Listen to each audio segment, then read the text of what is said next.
Welcome to another episode of Game Boy Roulette, where we take a look at randomly chosen games from the Game Boy library.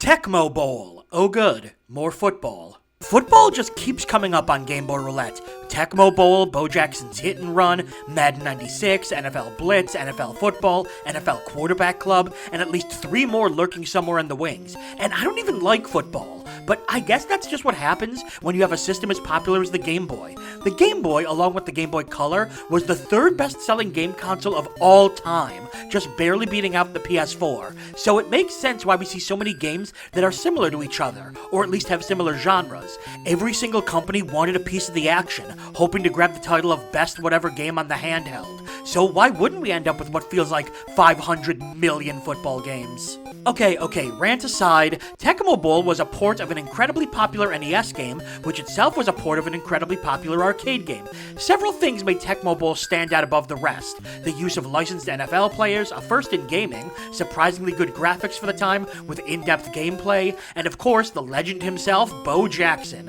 who was so absurdly overpowered in the game that he became a mythical figure. But with all that said, the Game Boy version has to deal with significantly less color, potentially worse graphics, and not even being made by Tecmo, instead developed by Sculptured Software. So while the original Tecmo Bowl was a classic, the Game Boy version, I'm a bit worried. The box art is far too intense. The way this player's helmet and face are looking, I'm not sure if he's in a game or in the midst of war. Dude, please stop staring at me, you're creeping me out. How does this football game stack up against the others? Let's hit the field with Tecmo Bowl. Ooh, right into the title screen. Tecmo Bowl. Wait, come back. That was a huge deal, by the way, National Football League players. This is the first game, well, the original anyway, the first game to actually have it. Alright, that's enough. I would like to do one player. What? Why is the title screen always silent? Yeah. And we're going up against Denver. Did that say ninja? It did. Boot. Oh, I love this music. Let's go. Alright, first thing I noticed, there's no slowdown. That's excellent. Oh god. I think several people just died up there. Oh. I see how it is. We want to pass. Pass! How do I pass? Oh, okay, it's B. Hey, it worked! Oh my god, I actually did a play! That's more than I can say for most football games I've played on the Game Boy. It is working. There's that weird flickering. Go. Yeah! Aw. I still got the first down. There was definitely somebody over the text there. I assume this is me saying hut, hut, hut, hut, hut, hut, hut, hut. Go. Pass. Yeah, so it is A to choose who you're gonna pass to, and B to pass. It's really intuitive. Wait, no, this is a... Oh god, mistakes have been made. Maybe not. Haha, fools. The flickering is a bit annoying. I will look up if that's an emulator issue, or if it's the game itself. Throw! Bam! Yeah! Touchdown, Seattle. Steve Largent. Is that a real person? That might be a real person. Try for point. Oh, there's no field goal. Oh, yes, there is. Bam. Into space. Successful try. The crowd is one giant group of clones. This is surprisingly good. I mean, the original Tecmo Bowl is a classic, but, you know, you gotta convert it to the Game Boy, and they've done it quite well. How do I change players, like who I'm controlling? A. I should have known it was one of the 2 buttons. Oh, sack. Oh, shoot. Stop him. I can't change who I am. Maybe you can only change when they're on screen? That's a bit annoying. Did that say Elway? Wow. They really are getting all the big names. Again, that was a huge deal for this game.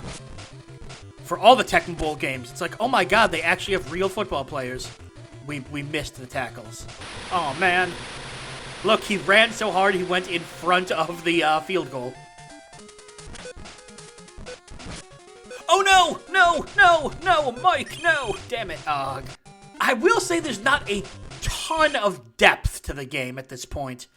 Like, look, there's only a couple plays you can select from, and it appears I'm unable to, like, change the, look at more pages. It makes you just 4 plays per team. Alright, this is going well, but I really want to see, what does that coach option mean on the main page? No? Hang on, what does coach do? Aw, coach mode is only available with 2 players. Well, I guess I'll go back to 1 player. Alright, the plan is to run out of bounds. I'm a genius. This is gonna sound weird, but the fact I can do that is a good sign. Oh, this is a running play. Whoops. Damn it! Oh, God. Mistakes were made. But I was saying, it's actually a good sign I can run out of bounds, because a lot of football games I've played don't even let you do that. There is stuff you can do in this game. There's, like, the actual plays you can choose from aren't that in-depth, but, you know, there's a lot you can do each one. Oh, I see. You can only change players before the play begins. See, I'm used to it being NFL Blitz style, where you can change players at any time. Oh, they're field goaling it. It's a little hard to tell a field goal when you're doing a top-down or isometric perspective. Yeah, this game it's good. It lives up to the legacy of the previous Tecmo Bowl games. It's simple to play, it has a decent amount of depth, not a ton, but enough where you're not bored. Oh my god. One of the better football games I've played on the Game Boy. Because it doesn't try to overcomplicate things. It's simple, but it has enough going on that it's enjoyable. Even for those of us who don't really care for football. I only watch real sports, like pro wrestling. When a football game can actually excite me, you know it does something right. Tecmo Bowl is one of the most reliably enjoyable sports games of the retro era, with the NES one being one of the more beloved games for the system. And although the Game Boy version had the usual downgrades that come with a port, it kept all the fun of the original. I think the game really benefited from how simple it was. With only a few plays to pick from and just basic commands for running and passing, it makes the game easily accessible to anybody who plays it. And with how quickly you can get into games, it gives it that perfect pick up and play feel that Game Boy games really benefit from. Even the graphics looked good for the Game Boy, and it ran well too, albeit with a bit of flickering. Now, forgive me if I dive a bit deeper into the game itself. While its simpleness makes it accessible, I almost wonder if it's too simple. You only have 4 plays to choose from each down, and you can't switch players once a play is started, which does significantly limit the amount of control you have. But admittedly, I think I'm just more used to games that came after it that gave you more options, like my beloved NFL Blitz. And when you're dealing with a system like the Game Boy, it sometimes can be a very fine line between too simple and too complex. And between the two, going simple is usually the right way to go. Thankfully, the simplicity of the gameplay did very little to stop this one from being fun. It's not exactly the most accurate football simulation ever, but that's fine, because it's a great port of an already great game and worth trying out to get some fun time on the gridiron.